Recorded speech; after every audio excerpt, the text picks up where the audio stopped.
Boleh dapat banyak perubahan. Sekarang kaki dia boleh bengkok, boleh angkat. Dulu tiap-tiap malam duduk, dia cakap tak boleh bergerak. Sekarang tak ada. Sekarang mai sini exercise, balik lagi exercise. Now I stress, one day I know the exercise, I stress already. Badan lebih ringan. Saya hari-hari jalan dari rumah saya pergi ke taman lebih kurang 100 meter. So every day saya boleh jalan. Never give up. Kaki semakin laju, boleh berjalan laju sikit. Pergi tanah seorang diri, mandi sendiri, memasak.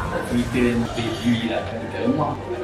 Drive lebih confident sekarang. Sekarang lagi confident lah. Lagi segar. Makcik tinggalkan tongkat ni dalam kereta, tak nak bawa masuk dalam rumah. Akan. Nombor satu cucu lah. Dah boleh jalan tanpa tongkat. Itu dia kelab kan. Wah, kita anak pun cakap, tengok Umi dah boleh jalan dah. Kita macam, wah semangat. Tapi betul. Alhamdulillah. Mulakan perjalanan pemulihan anda hari ini bersama kami. Komen nak di bawah atau PM kami di profil untuk merasai nikmatnya berjalan semula bersama Kuhen.